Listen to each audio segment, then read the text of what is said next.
Le bilan de cette première journée est comment? Il est excellent, il est très bon, il est satisfaisant. Comment vous le situez? Il est pas excellent, mais il est satisfaisant. Ouais, enfin, satisfaisant. On en veut toujours plus, hein. On vise l'excellence, hein. Ouais, il y a eu des belles choses, il y a eu quelques frustrations, il y a eu des belles choses aussi. Voilà, Amandine qui gagne, c'est bien en battant Kelmendi et la Jap, mais Chichimé. On sait que c'est pas la numéro 1, c'est AB qui fera les jeux, mais bon, quand même, la concernant elle, ça va lui faire du bien. Il faut prendre conscience que, bah voilà, elle peut, parce qu'elle bloquait toujours mais, dont elle fait partie, mais là, elle les a battus, et au master, donc, voilà, ça va l'aider bien. Tout est bon à prendre, hein. C'est-à-dire qu'aujourd'hui, bah, je veux que ça serve à Amandine pour lui faire prendre conscience que, voilà, personne n'est imbattable. Même une Kelmendi, qui est multimédaillée, voilà, si tu l'apprends et que il faut y croire. C'est ce que je lui ai dit en sortant, c'est toujours pareil. Moi, je veux pas. J'ai l'impression des fois que j'y crois plus, moi qui suis sur la chaise de coach, que elle qui est sur le tapis. Donc, moi, mon rôle, c'est de lui faire effacer ces doutes-là et de lui faire prendre conscience que bah, toutes celles sur qui elle bute, bah, elle peut les battre. Comme quoi, elle a les outils pour les battre. Les outils judo. C'est juste que c'est Oui, toujours oui. pareil. Amandine, son pire ennemi, c'est elle-même. C'est toujours la même chose. Je peux vous garantir que sur la chaise de coach, c'est un truc de folie. On se dit, elle va pas, il faut pas qu'elle passe à côté. Ça serait du gaspillage. Ces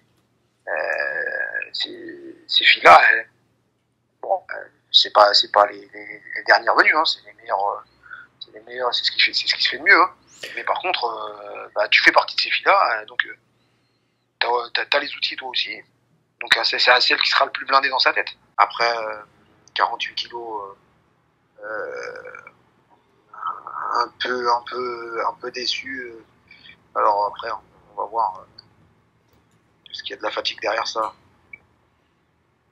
Je pense pas vraiment. Je suis un peu déçu de Chirine parce que là il fait un super championnat d'Europe et que bah voilà, il était dans une bonne dynamique et que ça allait la servir justement en termes de confiance. Bon, voilà, elle a eu un golden score compliqué. Un golden score compliqué. Bon, c'est pas catastrophique non plus. Mais bon, comme quoi, voilà, il faut pas dormir. Et pareil, Mélanie, c'est toujours pareil, c'est une fille qui lâche rien, qui se bat jusqu'au bout. Et voilà, par contre, voilà, ça bute sur. Il y a quelques filles, il n'y en a pas beaucoup, d'ailleurs, d'ailleurs, c'est pour ça qu'elle fait partie du top 10. Hein.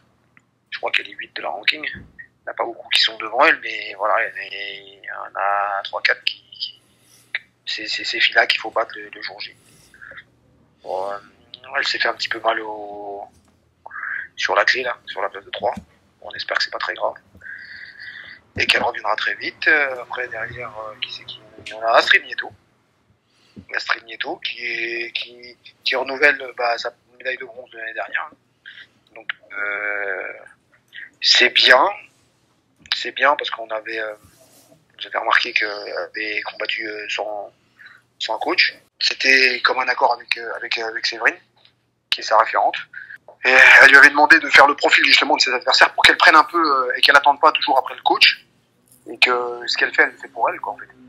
Et si elle gagne, c'est pour elle. Si elle perd, c'est pour elle aussi. Donc, bon, par contre, après, il y avait un accompagnement jusqu'à sur Babel, voilà. La concernant elle, c'était pour lui faire passer un cap de ce côté-là, qu'elle comprenne quelle est une analyse de sa performance ou sa contre-performance. Sarah Léonie Sizik, finaliste, à la fois Ça, le meilleur et peut-être un petit peu de frustration finale. Qu'est-ce qui se passe pour elle? ça va. Elle a beaucoup de moyens techniques. Hein. C'est vraiment une fille qui a vraiment énormément de qualité technique. Donc, elle bat Clean Kate, là, sur qui elle avait perdu aussi. Et en finale, c'est une finale magnifique. C'est dommage que ça tourne pas en sa faveur, mais c'était un beau combat à regarder. La baston, ça c'est un combat, j'allais dire qu'il faut montrer dans les écoles de judo, ça, notamment sur le kumikata. C'est génial. J'ai trouvé ça vraiment un beau combat. Il y a beaucoup d'engagement. Bon, là en l'occurrence, c'est pas en sa faveur, mais elle va peut-être prendre aussi de l'assurance avec ça. Et je pense qu'elle prend un peu plus confiance en elle, ça. Hein. Et elle, pareil, les outils techniques, elle en a. Et puis, pour finir avec les 57, il y avait Hélène Rousseau aussi. Elle est vraiment très costaud dans sa tête. C'est une fille, elle sait ce qu'elle veut, elle s'engage. Elle est, on sent dans sa tête que c'est costaud. Par contre, il y a un petit peu moins de, il y a un petit peu moins d'outils, j'allais dire technico-tactiques, ce qui fait que pour ses adversaires, c'est plus facile à analyser. Mais c'est un bulldozer quand même. Je pense que les 57 kilos, quand elles l'ont en face, elles se disent, ça, c'est pas gagné d'avance parce qu'elle elle est vraiment engagée. Hein. Quand je parlais du facteur de performance psychologique, c'est celui-là. Voilà, mais c'est un tout. Alors après, il faut aussi des éléments technico-tactiques et là aujourd'hui, elle a pêché là-dessus.